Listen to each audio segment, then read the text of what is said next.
of becoming a land banking billionaire. My name is Stephen Akintaya. I'm Africa's most sought after investment coach. I'm a serial entrepreneur. And I started my business with about 1,000 naira 12 years ago, and I built a multi-billionaire real estate and other subsidiary empire. And so some of what I share often are practical things that I've had to do in the last 12 years that has helped me to be where I am today in terms of asset. I'm not big on keeping money in the bank. I'm big on investing. So I make money, I keep buying properties. And so some of those secrets is what I'm sharing. One of the things I've had to educate people is it's never overnight. So a lot of time when we mention the subject of billions, people are quick to think that, how can I then do it fast, quick? And a lot of people have had to reach me and they didn't like the answer they got. Sometimes people say, Stephen, how do I make money quickly? And I'll say, I'm sorry, I don't know how. And I mean it. It's not that I'm trying to just be, I have never been lucky in my life. I don't know what luck is. I've had to work hard to get to where I am today. And I've had to go through the process. Mr. Paul from Liverpool, thank you for joining. So I've had to go through a process of building wealth in my life. So it was never like, it was sudden. I never knew and then something just happened. I'm not one of those people who got there that way. I wish it was that easy for me and I can just be telling you quick ways, but mine wasn't that way. So what is land banking? Land banking is a process of buying landed properties, not for the purpose of building a house that you're going to live in, but for the purpose of investment. So in this case, you're buying properties, and the goal of buying those properties is so that you can leave it for a while and the property appreciates in value, and then you can sell it when it has appreciated. Okay, that is what land banking is about. So when you are trying to look for a land to build the house that you want to live in with your amazing family, that is not land banking. Okay, that is not land banking. Land banking is when you're looking for a land to buy that will appreciate 500%, 1,000% return on investment. Yes, you're doing land banking. That's how. Okay? That's how you build wealth. Okay? So I just started again. And as you're joining me, tell me your name and the city you're joining me from. Share this video at least 10 times on Facebook, on WhatsApp, on LinkedIn. Click on the Facebook party icon. Invite as many of your friends as possible. Tell them the Eagles in the building and get all of them to join us and learn. Okay? Let everybody share. So, how to become a land banking billionaire. How many of you have ever done land banking before? If you've done land banking before, type 1. If you've not done land banking before, type 2. Okay, I want to have an idea. How many of you have done land banking before? If you've done land banking, type 1. If you've not, type 2. Okay, if you've been at least putting your money into some form of land banking, type 1. If you've not, type 2. Let me see. It's important. I just want to, Moses from Abeokuta, thank you for joining me. I just want to have an idea of some of you already doing land banking or those of you who are not doing it. Land banking is one of the ways to make a lot of money legally. It's actually SN from Cross River. It's actually Anita from Lokoja, I see you. It's actually one of the best ways to become wealthy legally. And in Nigeria, I don't know any better way for you to build wealth without soiling your name, without having to become corrupt. There are very other few ways to do that outside land banking. Okay, because you could get good lands from families and literally not have anything to do with government, except for maybe when you need to start building and you need permits, and even that third party can handle it for you. So it's one of those ways where you don't need to become a crony of political parties, of people in government, and you can build legitimate wealth that you yourself can be proud of, looking back years later and say, I'm proud of what I have built, I'm proud of what we've done. We didn't have to collect government money. We didn't have to, the money meant to do good roads. We didn't have to steal the money to build wealth, right? Land banking is one of those things because land appreciates in value even while you sleep. The house, a landlord makes more money even when they are sleeping. Okay, once you buy land and you buy it genuinely from the right source, you don't need to do anything on it for the value to appreciate. Now, if you choose to do something on it like I do, then the value of that property appreciates a lot faster, and you even have a lot to benefit even faster. But you actually do not even need to do that. Okay, even if you just buy the land and you're able to have partners who make sure that your land is secure, you are guaranteed to become wealthy just by having a land. Okay, and so this is a powerful way many people have come out of poverty using this model, and it has worked over and over and over again, and it can work for you too if it's something that you want to do. For example, let me give you a story of a man called Paul Adefarasin. His father was a civil servant in Lagos State, and he retired, and they gave him £2,000. In those days, Nigeria used to spend pounds, and he decided to use his £2,000 to buy a land. Then in Victoria Island, called Akin Adeshola, is where the place is. Now you will say, well, he bought VI. Why won't he buy VI? VI is a good place. But what you didn't know then, in those days, Victoria Island was a marshy land. People were not buying VI. The city of Lagos was Yaba, was Mushin, was Bariga, was Uju-Elegba. I'm not kidding you. Go do your research about Lagos very well. Was Isale Eko? Victoria Island was being avoided because it was marshy. There's water around Victoria Island, so nobody wants to stay in Victoria Island. And these are some of the things people don't know. I've seen people a lot of time talk about thinking that what others did, they too will have done if they were in their shoes, not realizing the opportunity always come like a bad market. And even you, the reason you are not taking advantage of the opportunities that are coming your way now is because they don't look like they are opportunities. They are looking like it's a bad move. They are looking like you are not sure. It's not the right thing. What's the guarantee will work? And so you're not making the right move because you're not even sure it's the right move. Are you getting some value? If you're getting value, type I'm getting value. Tell me your name, the city you're joining me from. Share this video 10 times on Facebook, on WhatsApp, on LinkedIn. Get everybody in here. Click on the Facebook party icon and start inviting everybody here, okay?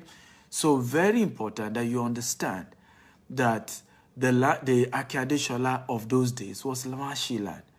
So in fact, when this man, his father, bought this land, Paul Adefarasin, Pastor Paul, his father could not build it because it was still not developed location yet. Just left it there. He didn't even have the money to build it. Years later, when VI became, a land where a lot of people started moving to VI. When it comes to land, there's something we call land bubble. Okay, can everybody type it? Land bubble. Right now in Lagos, the place where there's land bubble is called Ibejuleki in Lagos. That's where there's land bubble. So there's always, time to time, every season, there is always a place that is called land bubble. It's like the location everybody wants to get something. Okay, in that location, everybody wants to get something. Right now, Ibejuleki is that place. In those days, it used to be Victoria Land became the land bubble. But his father has bought that land before VI became land bubble. So a company came to his father and said, can we build on your land? We will take the rent of the house we build on your land for 10 years so that we'll make back our money, we'll get a profit, and we'll give you back your house. Again, the man agreed. Some of you would not have agreed if you were in his shoes because you would have been afraid. Okay, am I sure? What if they cheat me? What if it doesn't work? And I see a lot of people do that. We're always afraid. Always not wanting to take risk. Always thinking of what, investment is about risk taking. There's no guarantee in life. But it is risky not to take risk. I want everybody to type it.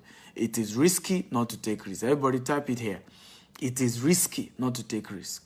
So his father agreed and gave them the land. They built on it. And true to their word, 10 years later, they gave him back the land. Do you believe this? It was the rent his father was making from that land that they used to send them to school abroad, him and all his other brothers and sisters. Because the father was not a rich man. He was a civil servant. Remember, I told you that. So money from land banking sent all of them to school in the finest school in the world. Not only that, when his father then died 50 years later, how much did I say his father used to buy the property? Who can remember the amount? I want you guys to follow me here. Are you guys following me? Come on, talk to me. Remember to share this video 10 times. Facebook, WhatsApp, LinkedIn, share. Get everybody in here. Okay? How much did I say the father used to buy that property in Akiade Shola? £2,000. Remember, type it, £2,000. Now, can you guess how much they then sold the land 50 years later when the father died and the children needed the property? Guess how much? They sold that same land 50 years later for almost $5 million. $5 million. Okay? Almost $5 million. From £2,000 to $5 million 50 years later. That is what we're talking about when we say land banking, when we say there's money in this business model, when we say, oh, take what we are teaching you serious, when we say, oh, you can build wealth in this industry, this is what we're saying. That it is a whole lot. It is a whole lot. Now, this is what I want to share with you. How do you become a land banking billionaire? If you're ready for today's lecture, can you type, I'm ready, I'm ready. Okay, and I'm going to share this process in a way that even if you are not any special person, you can still do this. Okay, that's what I want to share. How do I teach you? And that's what I'm going to be teaching you. I'm going to take it step by step in such a way that even if you are not an expert, okay, when it comes to land banking, the model we're teaching you is so detailed that you will be able to learn, okay, how to go about it. And you'll be able to learn how to do it in a very smart, in a very intelligent way. If you're ready, type, I'm ready. So the first step that you want to take, and that's one of the steps I took, okay, the first step, step one. And this first step is very, very critical.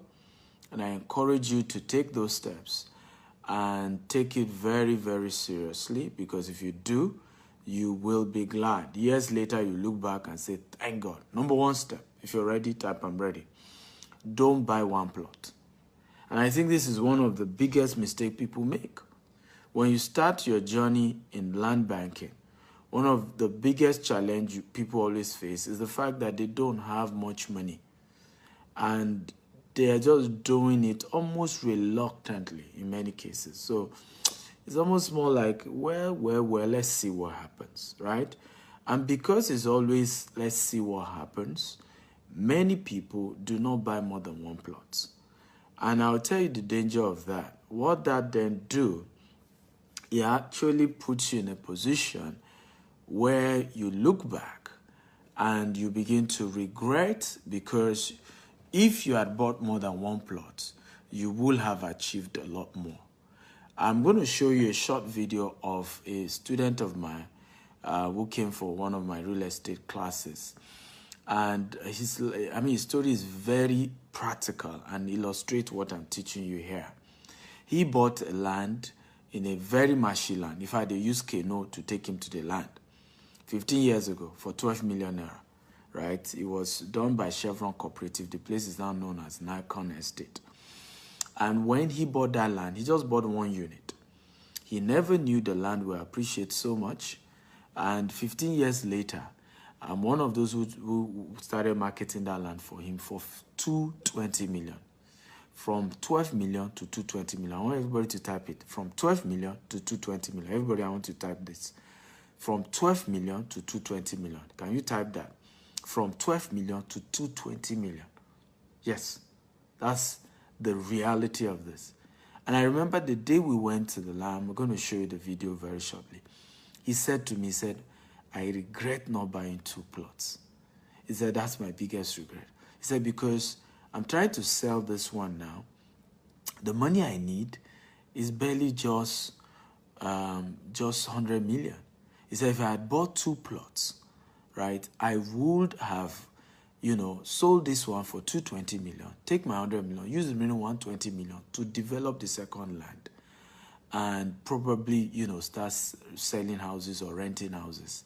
He said, I just regret not. But he said, but you can't blame me. I never believed this place would have appreciated this much. I couldn't believe. He said, we used canoe to come here. I couldn't step my feet on the land because it was all water. So it was just because I had much money with me that time. And I just said, well, let's just get it. Whether it works or not, at least let me just have that property. He said, that was why I got it. I never knew that it was going to become this big. And this is always the problem many of us, or the mistake many of us make when we stumble into land banking, because we didn't do it intentionally. It was just something that, okay, you know what, I have some cash, let's just do it. And so you end up seeing people buying a very good location that years later they look back and say, yeah, if I had known.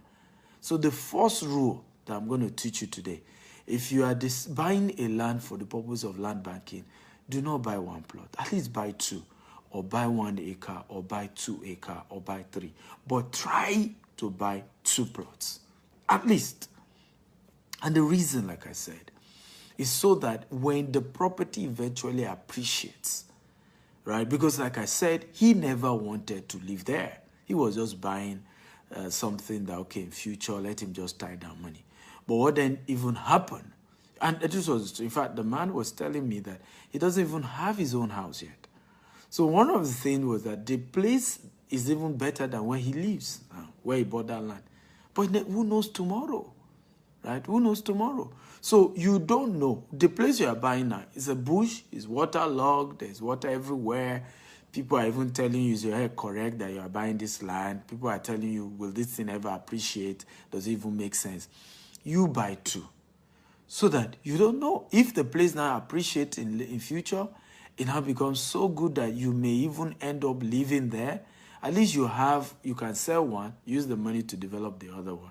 Or you sell one and use the money to build the other one and still rent it out. If this makes sense, can you type, it makes sense, it makes sense. Everybody engagement. Come on, guys, talk to me. If this lecture is making sense, can you type, it makes sense, it makes sense, it makes sense. So very important, if you're serious about this land banking thing, if you're serious about building genuine wealth through land banking, okay, it is wisdom that you say to yourself, I will buy at least 2 plots. Okay? Come on, guys. If you're getting value, type, I am getting value. Everybody, talk to me. If it's making sense, you're getting value, you're learning, can you type, I'm getting value, I'm getting value. You can go to my YouTube channel at Stephen Akitayo TV now. You will see the video, okay? You will see the video, and it will humble you when you watch it and you hear this man share his story.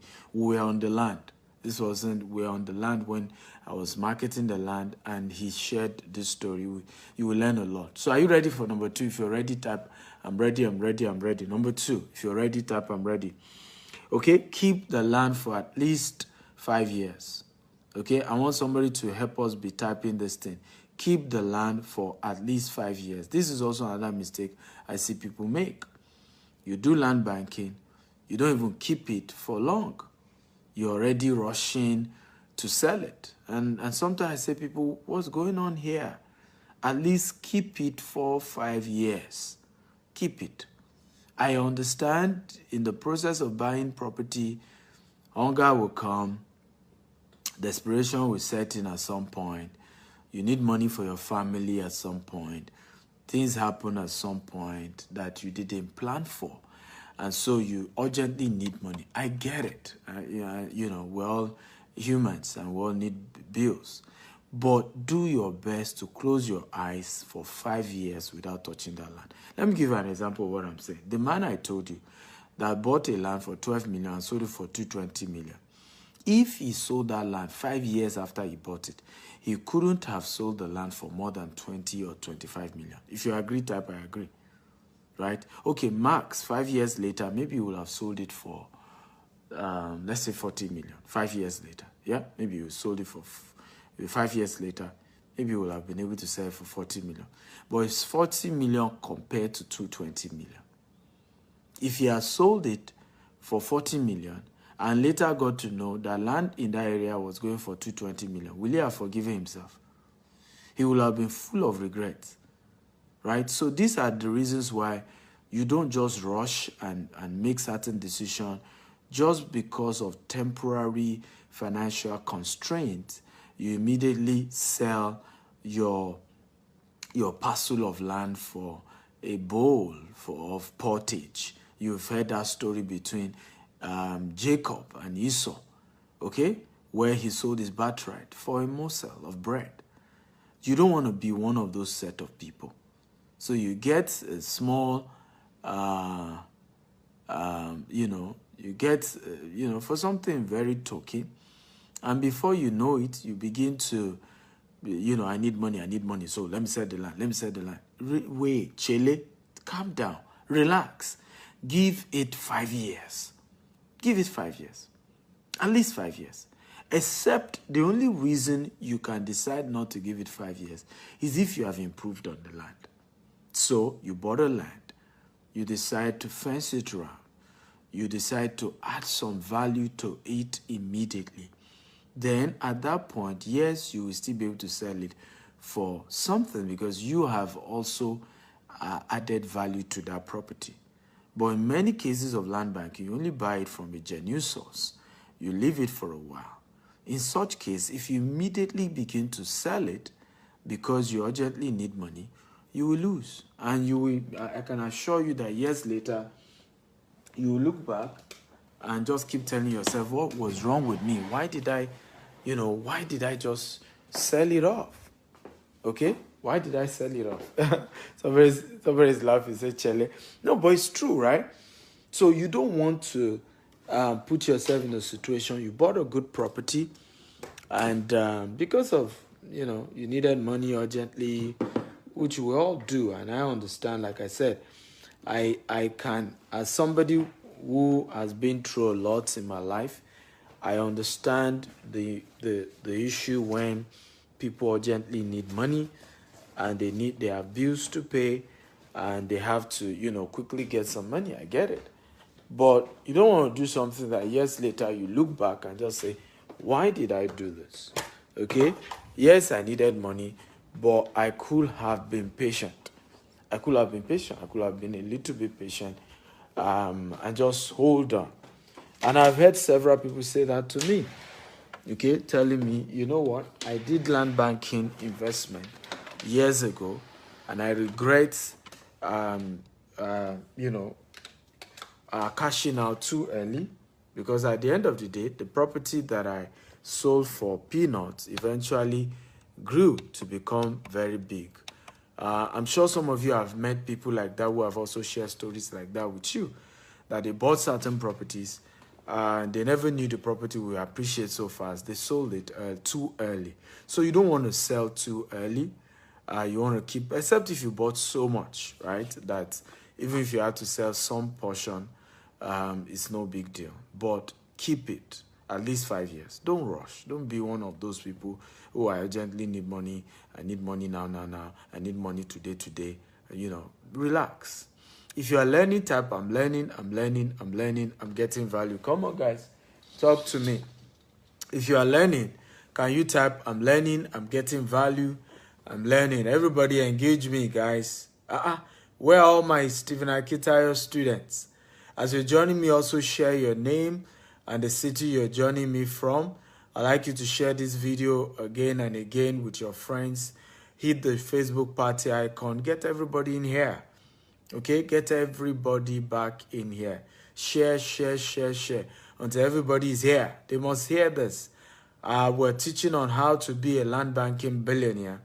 If you missed this, you can later go watch it all over again, and you'll learn a lot about what we're discussing, the definition of land banking, as I'm aware that some of you may not even know what land banking is. Okay?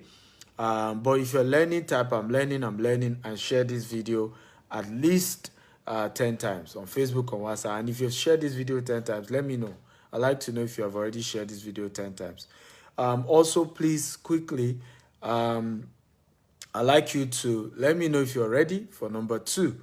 Okay, I want to share number 3, right? Number 3, we've shared number 1. Number 1 move is buy more than 1 plot. Buy more than 1 plot so that you don't later regret that you didn't buy enough. Number 2 move that we shared was keep the land for at least 5 years. So when you are doing land banking is a long-term game. It's not a short-term game. Anybody who is a pro when it comes to land banking knows that it's a long-term game. It's never a short-term game. So if you're a pro and you know it's not a short-term game, you aren't going to just sell the land so quickly. So number 3, if you're ready for number 3, type I'm ready, I'm ready, I'm ready. Number 3, and this is very important, sell half of the land after 5 years and buy to go and look for a new spot that you need to buy. So after 5 years, you can sell half of the land and use the money to go and buy a new place that is also good for land banking. So you've tried this land banking move in this area. Okay, 5 years later, use half of the money, go to a new location that is developing, because things change and evolve that way. So say, okay, where else is investment going to go? Which location can I go into now and start buying early that will also still appreciate like this current location? Because in 5 years, the location you bought will have started taking shape, okay? And new locations will have emerged that also have potential of appreciating in value. So rather than wait, just sell half of the old location and go to a new location again that is appreciating in value and go and tie something down there. Is this making sense? If it's making sense, type it is making sense, it's making sense. These are how wealthy people build wealth. They are always ahead of time.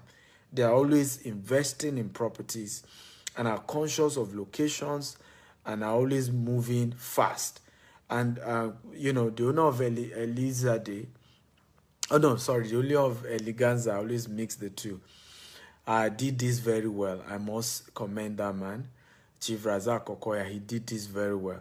He used to be have his industrial complex in Lagos toll gates. That's Alausa area, Opebi or Egun area. Okay, after a while, Baba moved to another location. If you know that story, you know what I'm talking about. Moved to Okota at some point. Remember that story? Baba moved to Okota and started buying more of Okota. At another season, okay, Baba moved to Lekki. Most people don't know, but the Lekki investment, he used it to build more of estates, okay, residential. Okay, right now, Baba have moved to close to Ekpe with his industrial, estate in Ekpe.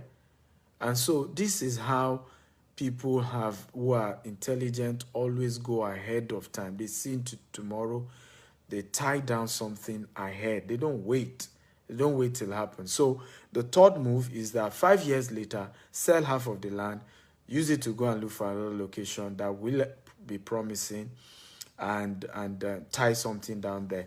At that point, you can then also use some money to start building residential accommodation in that location. Okay, so you can start building houses.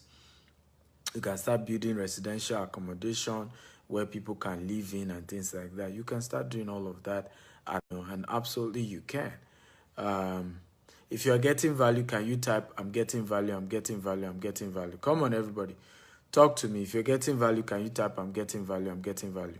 So these are powerful ways to build wealth and become a land banking billionaire.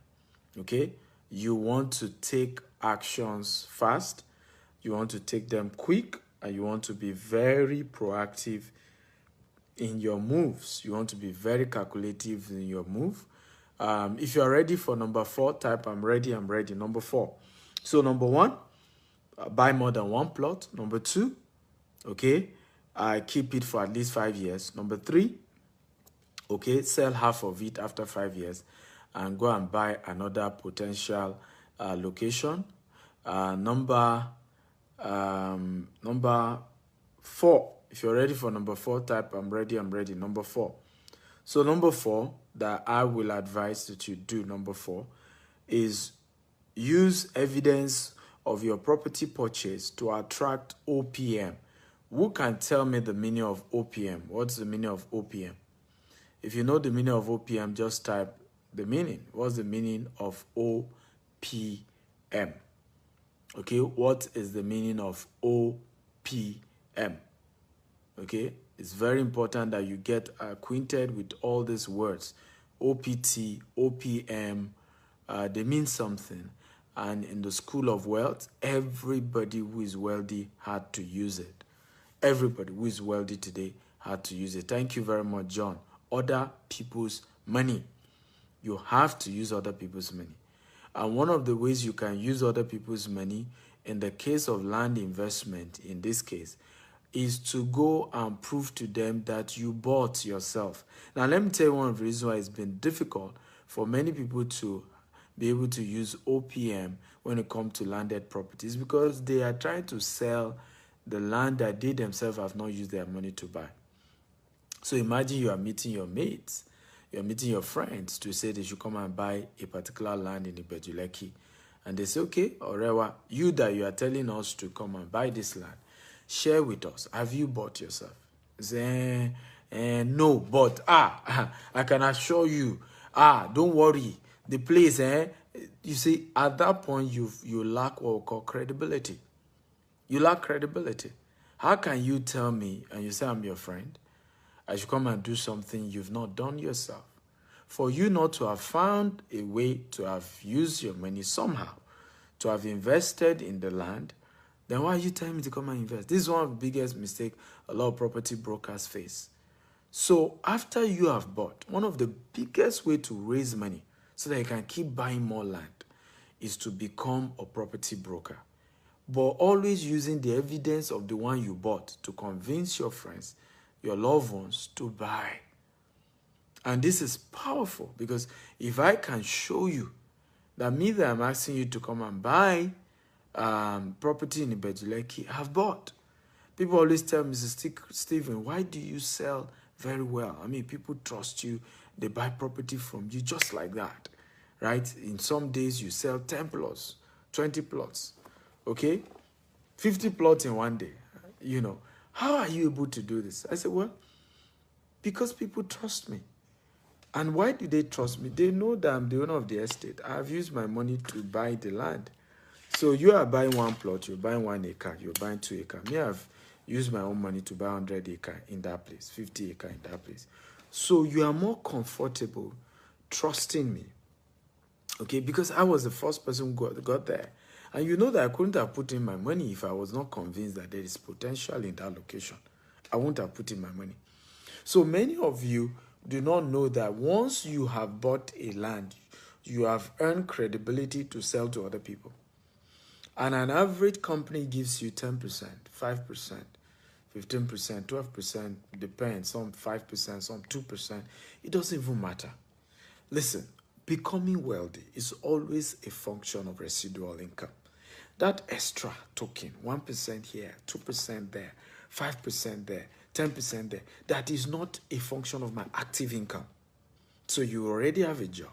Some of you are not even in Nigeria, okay? And you are now getting 2% from somebody else's effort.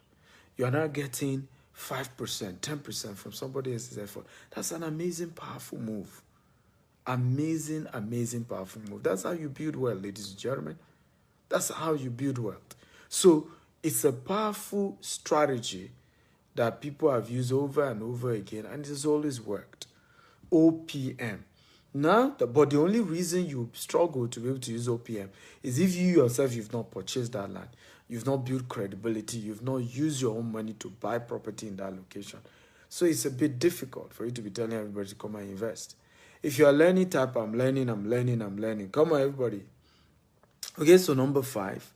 If you are learning, let me know. I want to be sure you are getting value and you are learning so much. Number 5, and this is the final point and very important. Remember, I've shared 4 points so far. Number 1, buy more than 1 plot if you're doing land banking. Number 2, keep it for at least 5 years. Number 3, okay, sell half of it after 5 years to buy another new location. Number 4, use the evidence of property purchase to attract other people's money. In other words, you're able to convince other people to buy, and you use their 10% to keep buying more, okay, because you get commission when you sell to other people. So your commission, you can be using to acquiring more land. So I could start by buying 1 plot and then convince 10 of my friends to buy. If I get 30%, that gives me an entitlement to purchase another 1 plot with my commission. If I'm able to convince 50 of my friends to buy, that gives me 5 plots, okay, if I use my commission to immediately buy more lands. So you see how you begin to acquire more lands, even using other people's money instead of your own personal money. So number 5, if you're ready for number 5, type I'm ready, I'm ready, I'm ready. As you're joining us, tell us your name, your city, share this video 50 times or 10 times. Click on the Facebook party icon, invite all your friends, get everybody in here. Okay, invite everybody to join us. So, number 5, get a mentor. This is probably the most important aspect of this. It's always easy when we do videos like this, as if you can do it on your own. But please, please, please, please get a mentor. It's always wisdom to get somebody who has results in a business to mentor you. It's wisdom. I always tell people it's wisdom. Don't be greedy. Don't be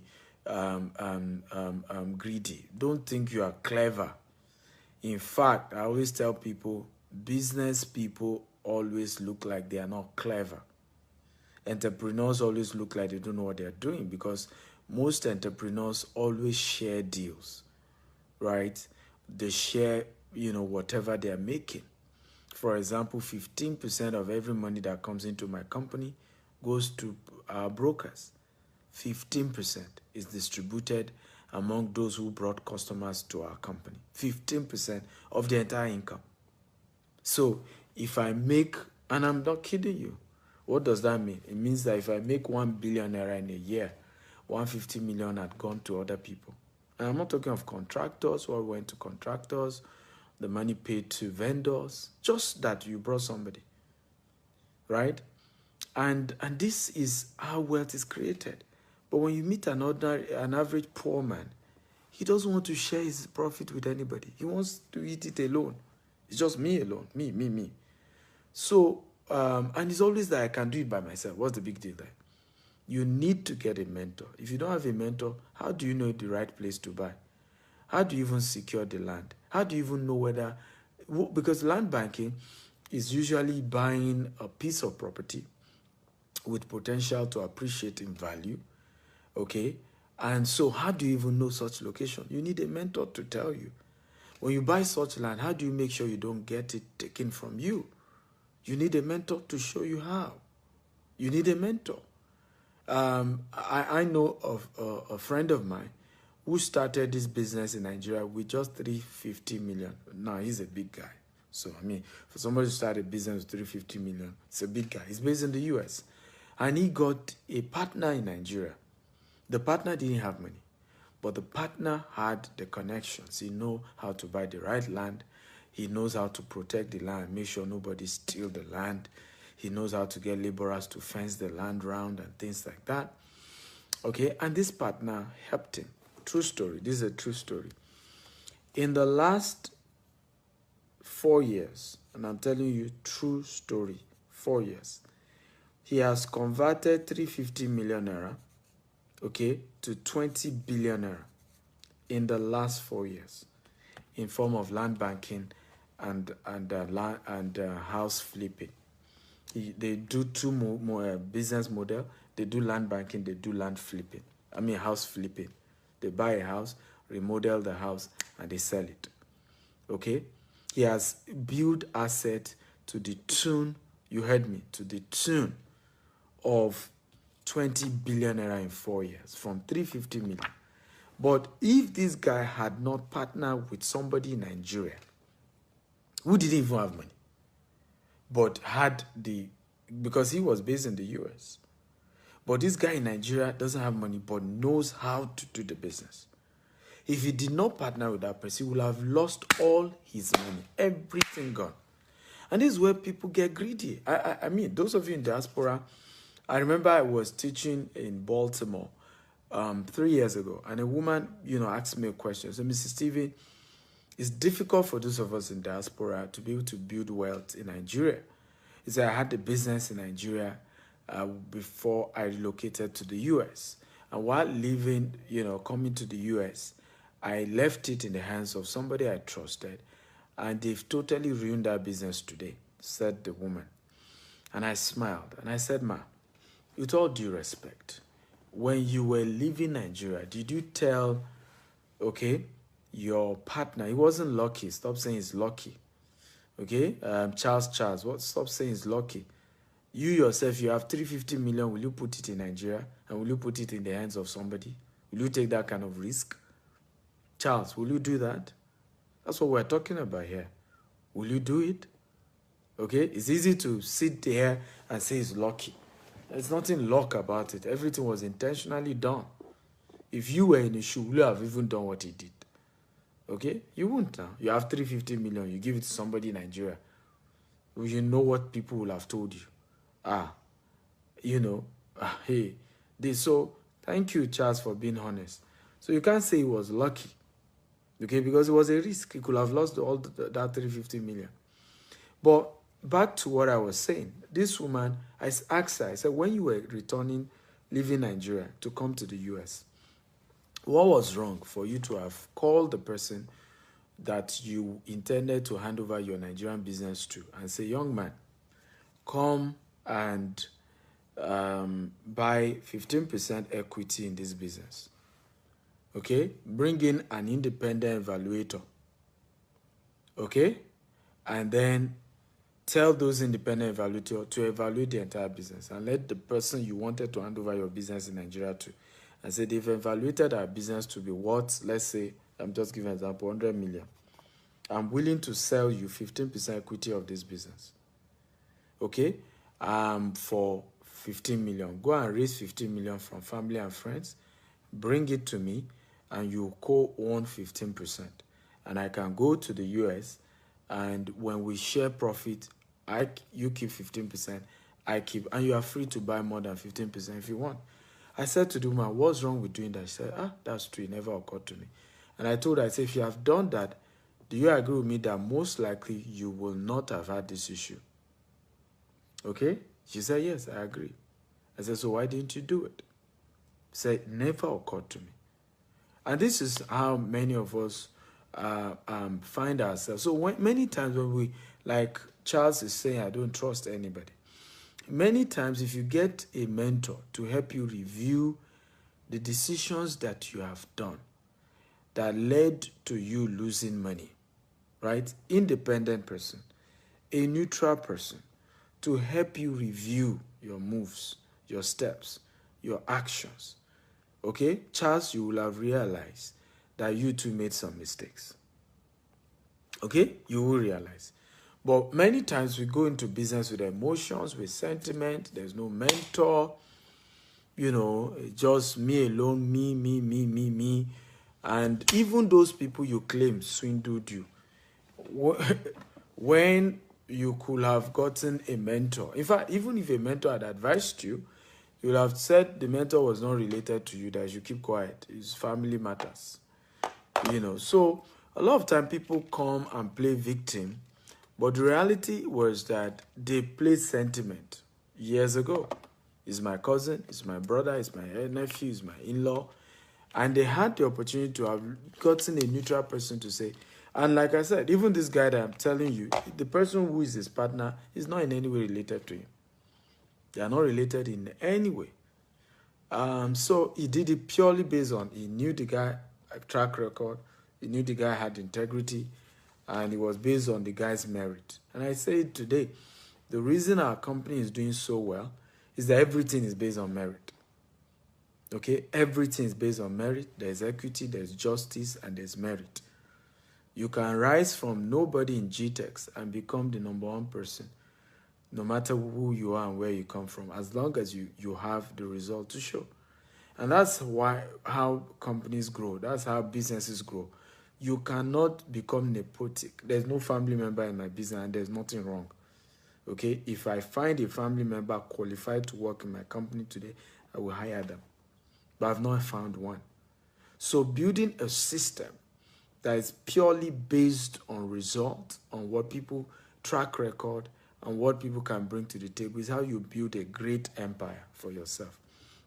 If you're learning type, I learned, I'm learning. So let me recap what we've taught today. And today's topic has been how to become a land banking billionaire.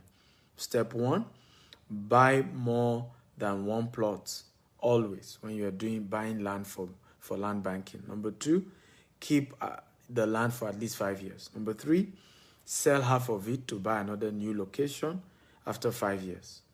Number 4, use the evidence of any land you've purchased to convince other people to buy same land, and use your commission to increase the quantity of land that you have in that location. So if, for example, I use my money to buy one plot of land from, let's say, Gtext Homes, right? And I'm just a client. After I have bought one plot, if I'm wise, I will tell my friends, show them my receipt, to show them that I've bought one plot with Gtext and had a great experience. And I advised them to also buy it because I was convinced that property will appreciate. That's why I put in my money. Now, if they can see your receipt, you see, all this, be careful will reduce. The reason why you see people are also putting fear in you is because you've not even done it. What many of you do, instead of first buying it, put your own hand in fire first. You will, before you buy, you now be calling friends, say, hey, I want to buy land in Nigeria. Hey, Nigeria, don't do it, don't do it, be careful. So people put fear in you, right? And then you don't do it. And then years later, you blame all your friends for the reason you didn't do it. But it wasn't them, it was you, right? You needed to have used your mind, do your own research. Am I sure I want to buy this? Am I convinced? Buy it first, then call your friends to come and do the same. That's how I did it. I first started buying landed properties. Okay, today in our family, all my family and friends are on my neck to buy properties from my company. But if I had, first of all, informed them that I was going to, land business, they would have discouraged me. Even my father would have discouraged me because my father's uncle used to do land business, and he had 3-time assassination attempt on his life. Right? 3 times, if not that, they are, they are strong men, right? So I won't say more than they are strong men. He will have been died. He will have been killed. So even if I had told my own biological father I was going into land business, right, to start building estate, he probably would have said, be careful. You remember your uncle was almost killed 3 times in land matters years ago. By the way, my uncle is still alive. He's over 85 and doing very well. But the lesson was I waited till I had result before I started telling family members. And when they saw my result, they couldn't discourage me again. And so many of us want to do great things in investment, in business, but the first move we make is to first go and be telling people we want to make a move. And they put fear in us, and we end up not doing it. And we blame them if in future we realize that we should have done it. Meanwhile, it was our fault. Okay, you should first do it. Take the risk. After you've taken the risk, you can then tell people that, and it was safe for you. You can say, I have done it. It worked. I encourage you to do it. As they do it, you earn 10% commission. You can use those 10% commission to keep buying more properties. Then number 5, get mentors to guide you. You need mentors. Mentors play a critical role in helping you to build massive wealth. That's how you become wealthy. Use mentors, use their help, and they help you to build wealth. It's as simple as that. Have you learned something? If you've learned something, type I've learned, I've learned, I've learned. I got value, I got value. Come on, guys, talk to me. If you learned something, you got value, type I've learned, I've gotten value. Remember to keep sharing the video. And I love you, and I want to say a big thank you for being part of today's show. I wish you all the best, and I hope you take good decisions that will ultimately help you to build wealth and become a billionaire one day and share your testimony with me. I love you all. Remember, if you learned something, can you type I have learned? Show me some love. I think giving out 1 hour every day to teach you guys these things, you need to show appreciation. Okay, so I heard there are some questions, so I'll take a few questions before we wrap up for the day.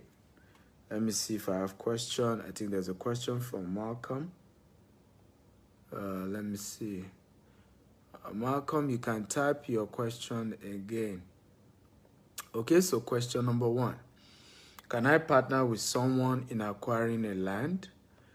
That's a very big question, right? So partnering with someone to acquire a land, is a yes and a no question, because I don't, before people become your partners, you need to be sure that you guys share the same values. You need to have a couple of experience over time and build mutual trust amongst yourselves, okay?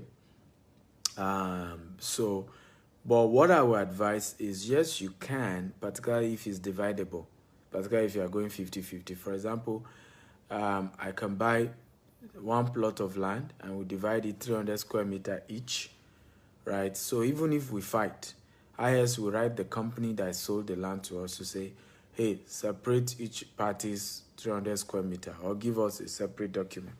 So always go into relationships that is easy to settle disputes if they arise, because even the relationship or whatever you were doing was well separated, right? One of the lessons we're learning about some of the, I think there's a land case that happened about a pastor. I'm not going to mention his name because I still want to hear from him about the case, his own side of the story. But the little that we've heard about that story was that there was love affair mixed with buying of land. Okay, and one of the things I've always tell people, separate your love life from business. Let them be purely separate. Let me give you an example. I fired my wife from our company before. Yes, you heard me. I fired my wife. Okay, and I established her in another company. And my family members know that I don't play. My younger brother, our last born, spent just 24 hours in my company. He seeked for a job. He got the job and started, playing all these stories that doesn't make sense to me. Okay, I should allow him to be closing early. So what's the meaning of that? Okay, what's the meaning of that? Why should I allow you close early? It doesn't make sense to me. It's a company. It's not a family business. It's not Akintayo and Sons. Okay, it's a company. So separate love life, brother and sister from business. And like, for example, I only hire people I can fire. I can never give you a job if I can't sack you. I can never. If I know that for whatever reason I can't sack you, I'll never give you a job. Okay, so the day I employ you, I already know you are sackable. I can sack you clear cut, no issue. So we must learn to separate business from love. Number 2 is also, if you are the one receiving money, you're running a business and you're receiving money from people, make sure you open a limited liability company so that your company can be separate from your person. So, for example, if you buy land from me, I'm the MD of Gtext Homes, and you have issues, right? It's Gtext Homes you did business with, and you have all right to seek all, your entitlement from Gtext Homes, and not even affect me. That's why in America you see two people in court and they will sit down and they are talking. They will see their lawyers will still come. They will still find a way to resolve issues. Because people in developed world, they've learned to separate personal issues from, when the things have to be done in a proper manner. And we make we mix all these things together. We create a mess, and we create so much bitterness and envy and jealousy. No, you don't want to do that. So separate. So that's what I do. I always separate my relationship with people. Malcolm, for example, is somebody who is a great guy. He's always been on this show, right? I separate that friendship we have from Gtext Homes. Right? Malcolm can still be a client of Gtext Homes, right? So if he has issues with Gtext, even my friends, some of them will get contracts from Gtext Homes, right? First of all, I make sure I'm not the one sitting on the board that approve whether they get the contract or not. So when friends come to me and say, hey, Mr. Steven, we need a job, we need to, help you build your house. I'm a building contractor. I will tell them, well, the email to apply is called vendors@gtextglobal.com. I will tell them I have no say, right? And it's true. I don't have a say, actually. I don't choose contractors for Gtext Homes. So go, knowing that you are going to defend yourself and you can prove to them you can do the job. And that's it. Okay? That's it. But not that you are coming that, oh, I'm the friend of your boss. Give me the job. Nobody, they know. Even those who work in Gtext know. Right? I have had to ask, people who don't do well, they should let them go. Even though they are friends, they are families. So these are powerful principles that help guide business relationship. Let your friends know that you don't mix business with sentiment. And I've always lived that way, and it has helped me a lot. Number 2, do you think there could be bubble land in the mainland? Yes, Ikorodu is the bubble. Ikorodu is the bubble. Listen, during NSAS, some people who were very good at swimming, they said they just jumped into the lagoon close to Oriental Hotel, and they landed in Ikorodu. Honestly, that thing is just like this. It's in 15 minutes from Ikorodu, you are in VI. And as soon as there is a road and a bridge that connect that lagoon straight to Ikorodu, I promise you, the biggest bubble in Lagos will be in Ikorodu. So yes, I mean, the bubble was in the mainland. The land bubble started in the mainland in Ikeja, when Jakonde started the housing estates. Okay, that was when the land bubble started. Ikeja, Okpebi, Allen, GRA. When you also started GRA, all those axes started going faster. So there have been land bubble in the mainland. There is still land bubble going on in the mainland. It's just where you look. Look at Abule Egba, was also a big land. Abule Egba was a big land bubble. So there are always land bubbles from time to time. Absolutely. And Ikorodu for me is the next. That's why I invested a lot in Ikorodu. A lot. Soon you will know how much I've done in Ikorodu. Malcolm says, thank you for taking this question, but do you think there can be a strict standard structure area for country home plan in Lagos? Country home is usually about having mass land. If you have the money, there's nothing you can't do in Lagos. Some people have country home in Ikoyi, in case you don't know.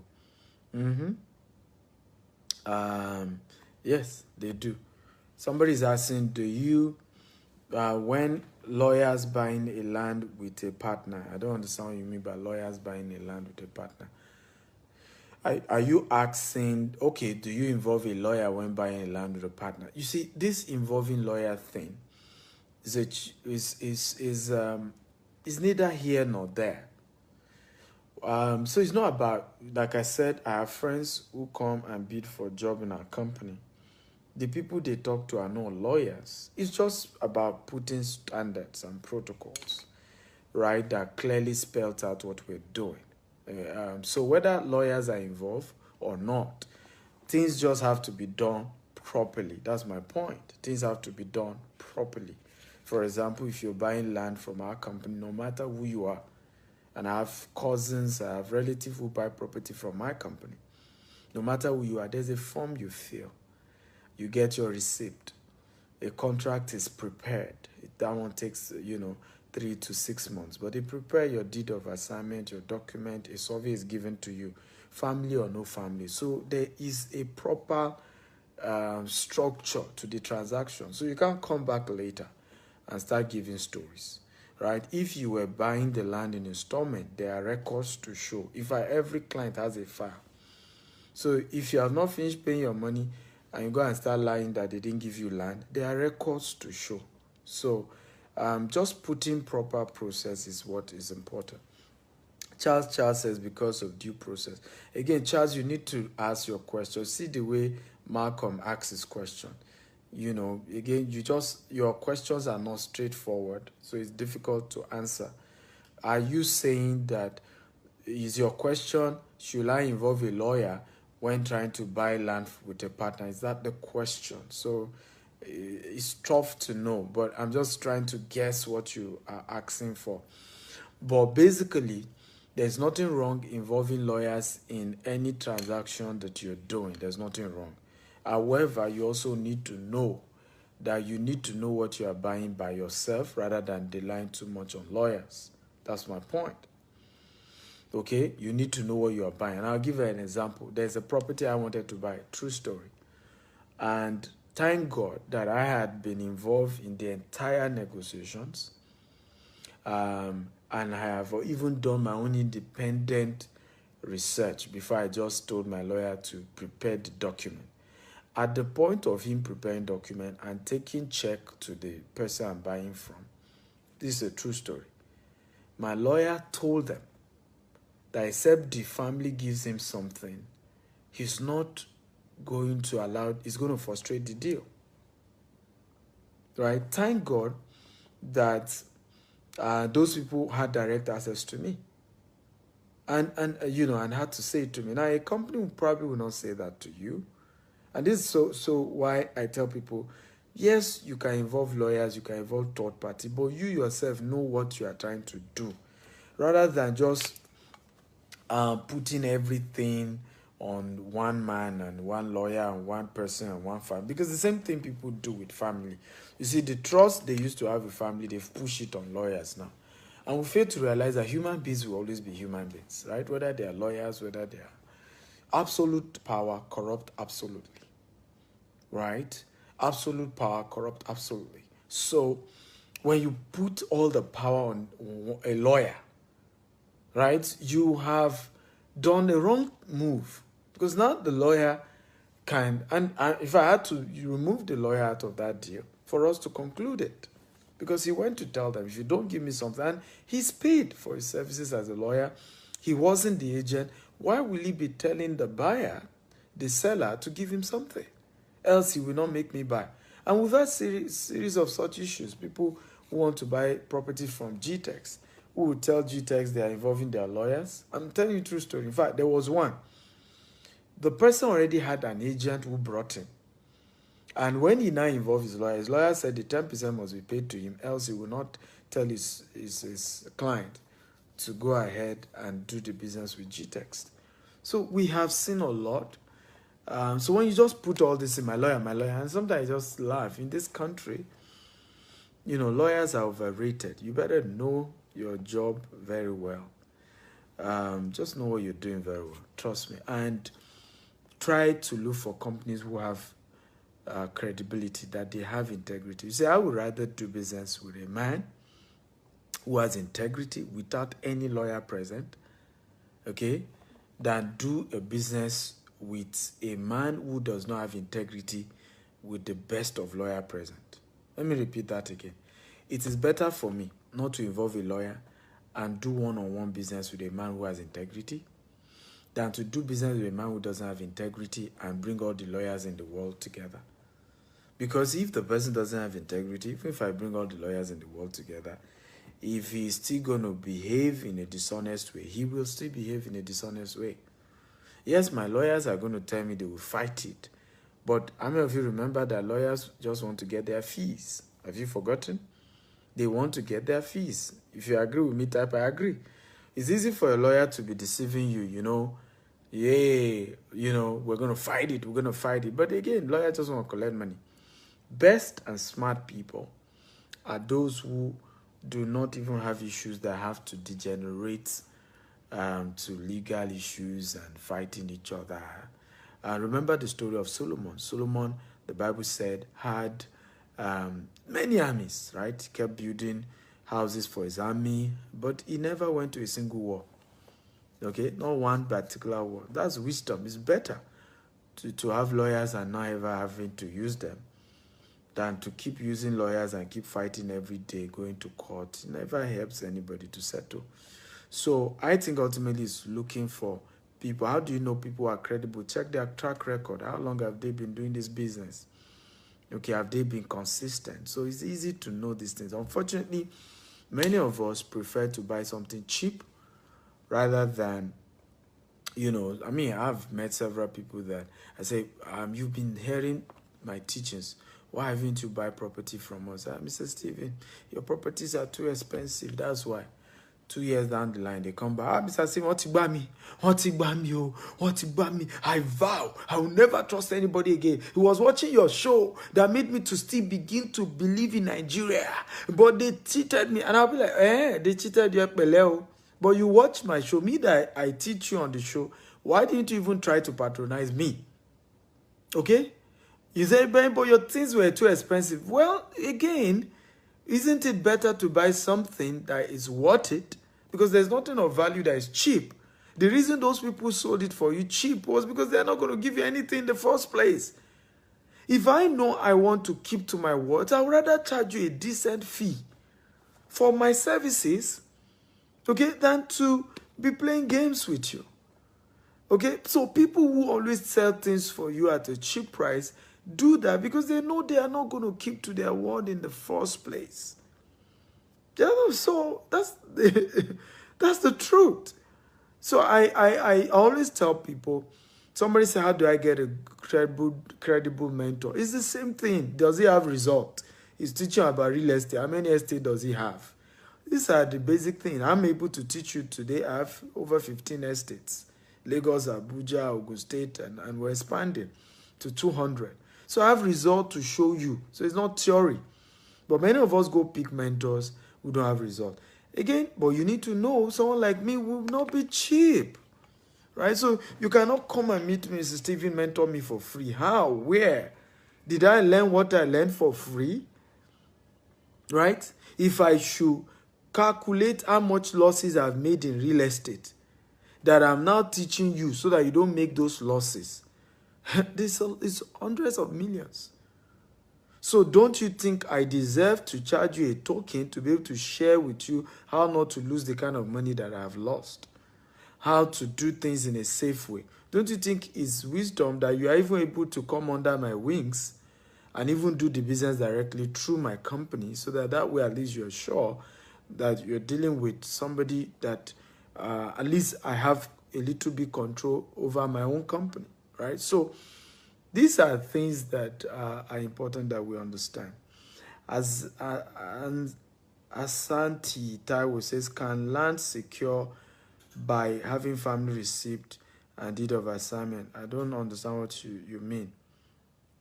My advice, don't even buy land from families. Leave that to a credible real estate to do. Right? Leave that to a credible real estate to do. It's always very difficult to prosecute land business in this country. And the reason is because when you deal with family, it's hard to even lay hold on such people. Right? It's hard to lay hold on such people. So you said you bought, the person who wrote the receipt for you, Mama Luku and Sons. Mama Luku can disappear. Mama Luku, Nigeria is so big, the person can just disappear. And you see them. But if it's a company, they are registered with CAC. They have an office, right? They have an office. Even if the owner of the business is not there, the land they have is there. The estate they have is there. A lot of what they have is still there that the government can prosecute. I tell people that they can even the court can demand that the company find a way to pay you. You know, there's so much around when you do things in the right way. That's just the bottom line. There's a lot around it. But if you don't just do them the right way, just because you are looking for cheap land, I ask people, why do they buy from families? It's because they want it cheap. But families always sell. The land they were even selling to you, they must have, in many cases, by the time you were coming to buy that land, you are the third person. There's a place, I'm not going to mention the location in Bejileki. They are notorious for that. Okay, those families, you know, I remember we dodge it like this. We dodge it like this. In fact, I remember taking 50 million to that family and they throw the check at me.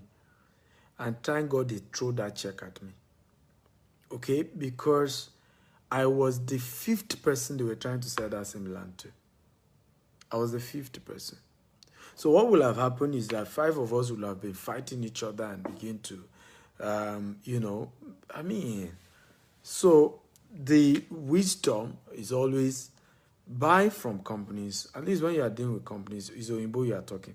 And some of them get diabolical at some point, some of these family people. So you come there, they put rituals in front of the land.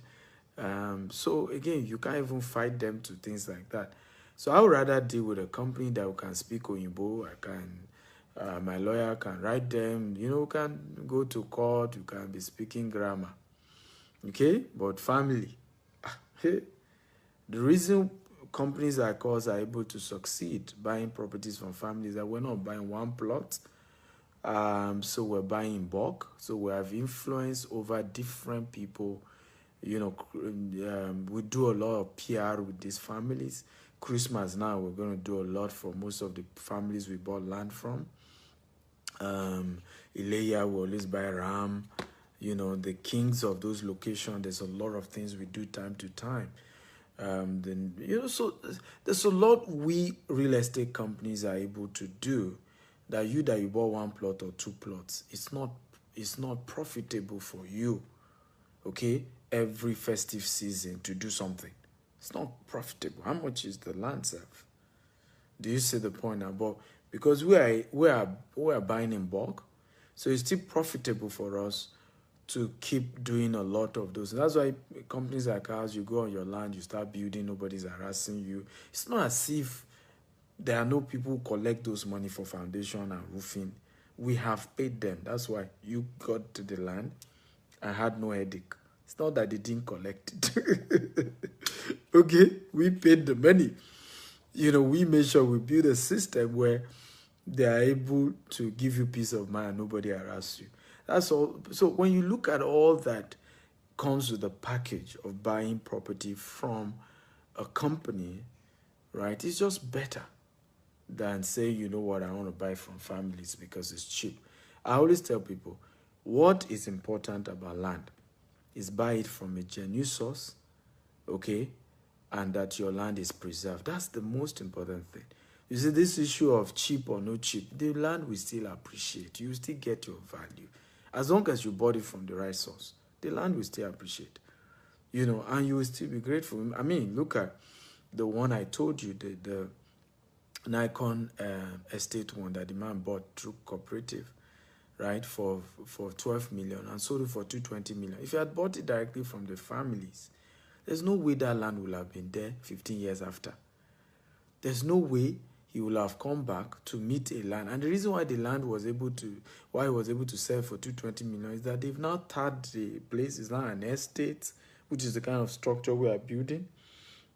Good road, electricity, everything is now perfect than the water he bought 15 years ago. That's why the value went up. So when you look at all these things that real estate companies will eventually, again, if they have integrity, will eventually do to your land, which are usually what help the property to appreciate in value in the long term, then it's usually worth the price that you're paying. Just don't be penny wise, pound foolish. Just be a little bit more trusting and also think long term. And again, know what you are doing yourself. Stop all this, what my lawyer said, what my cousin said, what my in-law said. I mean, and this is one of the reasons why even marriages break in this part of the world. You know, when you see how marriages get messed up, it's always third party. My uncle said he's a witch. My prophet said he's a wizard. My in-law said he's a witchcraft. I look at my marriage.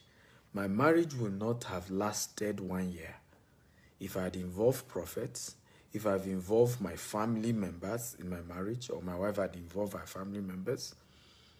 Okay? It will not have lasted 1 year. It will not.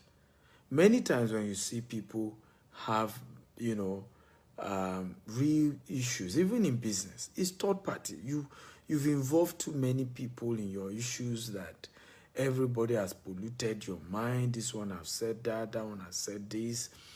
And the entire thing has just gotten so messed up, so messy, that nobody is thinking straight anymore. Right? Nobody is thinking straight anymore to say, what is even the merit of the matter? What were we even fighting about? Everybody's just after, they said you said this. They said you said that. So reduce third party in business transaction. Focus on what you are after. And if your God says you're on the right track, the Bible says there's a spirit in man, the spirit of the Almighty giveth him understanding. Right? So if people are right, you will know. Your spirit can tell you. I mean, again, I've gone this far because I reduce third party in whatever I do. Okay? Because I've just realized that that's ultimately what creates most of the problem. Because particularly when my third party does not have anything in it for him or her. Okay? So we have a third party in form of, let's say, a lawyer. And I'm not paying my lawyer well. How do I expect my lawyer to necessarily fight for my interest? Okay? Or the other way, you know, or my lawyer is looking at the volume of the transaction, because like the one I told you now, my lawyer is on retainer. He's paid every month, right? But he probably looked at the volume of the transaction, and all his own part was to just write document, and he's already becoming greedy that if we're going to do this entire transaction, the seller must still give me something. So there's a lot that goes into when we begin to bring in third party. And if their own interest is not well factored in, they become greedy and the conversation begin to change into what doesn't even favor any one of us. I hope you've learned a thing or two from today's class. I love you all. Thank you for watching. Remember to share this video. You can go to YouTube and watch them and get so much value. I love you. And please feel free to share. Invite your friends and show me some love if you got some value, guys. Come on. God bless you so well. Somebody says, Mr. Stephen, when are you going to invest in Ijebu land? Property in Ijebu does not appreciate like in Lagos. That's why I've not invested. The only place that property is, you know, is exciting me in Ijebu is Shagamu. Shagamu is becoming it's getting better. So when it comes to investment, stop being sentimental. Oh, I'm from Ijebu, so I must buy land in Ijebu. I'm from Abeokuta, I don't have a plot of land in Abeokuta. I'm from Ifo, I don't have a plot of land in Ifo. I'm from, my village is somewhere in Ifo, I don't have a plot of land there. You know why? It doesn't appreciate yet. If they did it, I can see signs that property have started appreciating in Ifo. You will now know that I'm also a Monile somewhere. You say I go there and claim I'm the son of the soil. I own land here too. But except for ancestral land, I don't have properties there.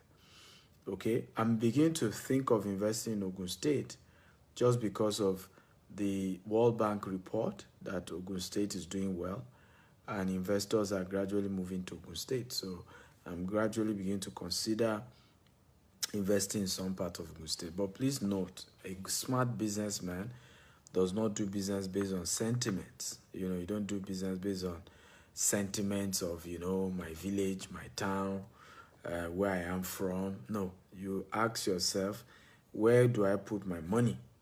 And I'll get good returns. That's the rule. So we're going to be investing in Abeokuta because of the new report and Shagamu very soon. Because of the new report that we got. Okay, so those are things you look at. You look at reports, you look at ease of doing business, you look at areas that there will be growth, there will be returns on investment and things like that. That's how you do business.